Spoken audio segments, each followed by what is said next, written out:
my name is Amaya Dewey, and this is my video for my Polynomials project. So starting off, my birthday is, as stated right here, March 18th, 2005.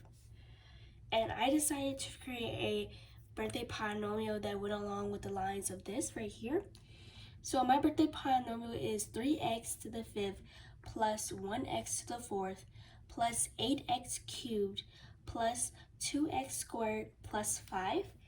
And right here, you can clearly see where my birthday polynomial is being graphed from a graph from Desmos.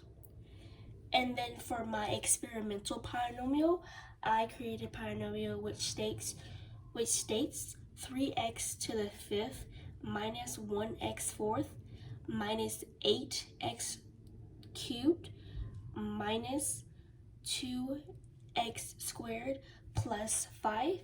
And you can clearly see that experimental polynomial graph right here on the graph from Desmos also. So the blue line right here is from my experimental graph, while the red line right here is my original birthday polynomial. Okay? So next up we have this T-chart of 10 points from my graph from my birthday polynomial.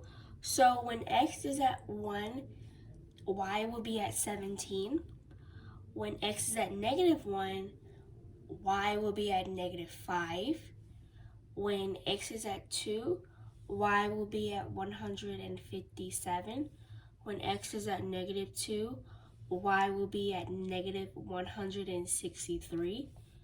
When x is at 3, y will be at 887. When x is at negative 3, y will be at negative 1003. When x is at 4, y will be at 3365. When x is at negative 4, y will be at negative 3803. When x is at 5, y will be at 9805.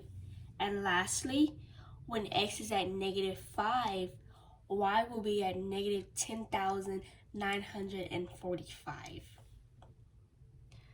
So, with my birthday polynomial, I only have one root in this case.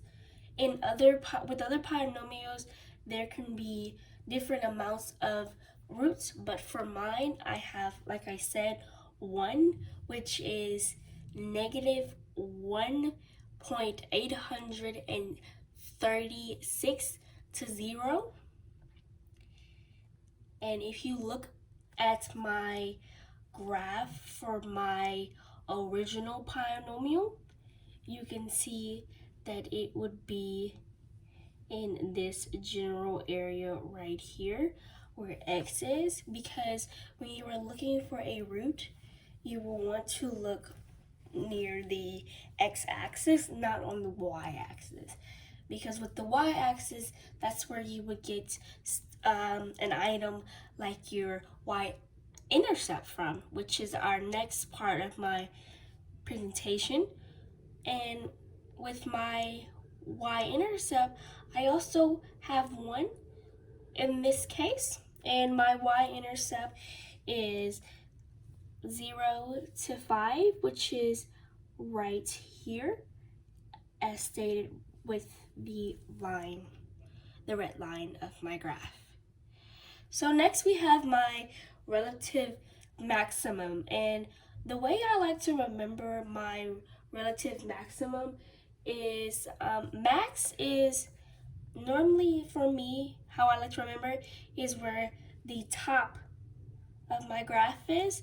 So if looking at my graph, this is where my top is, and my relative maximum is negative 0.1599 to 5.17.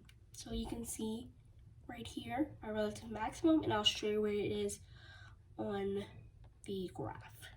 So my relative maximum would be in this area where my line of my graph is higher up. Okay?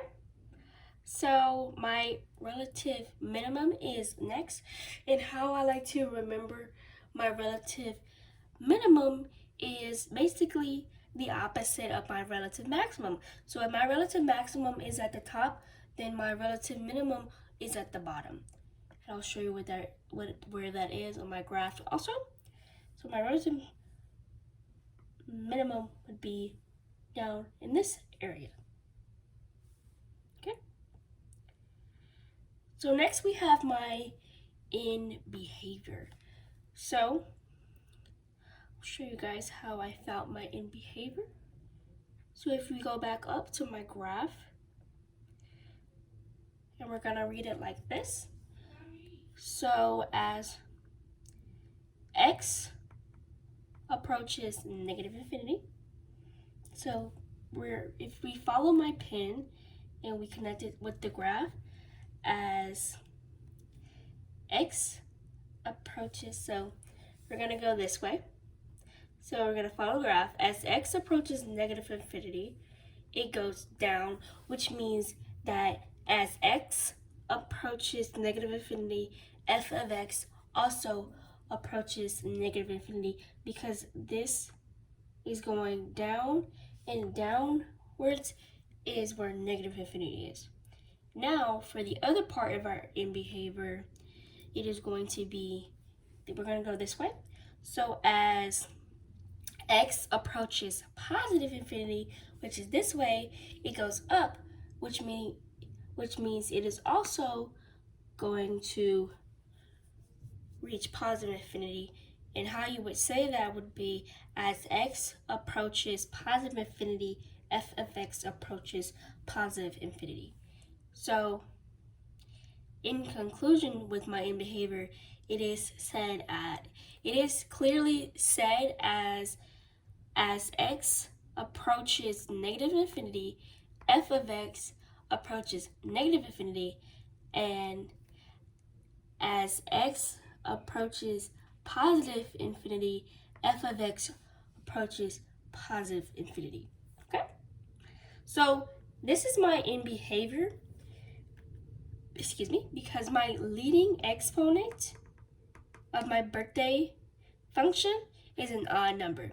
And my leading exponent is shown right here in the beginning, which is an odd exponent because the number is 3. Okay? So, and then you also have something pertaining with my leading coefficient, and my leading coefficient is positive, and I'll show you what is my leading coefficient. Okay, so my leading coefficient is up here.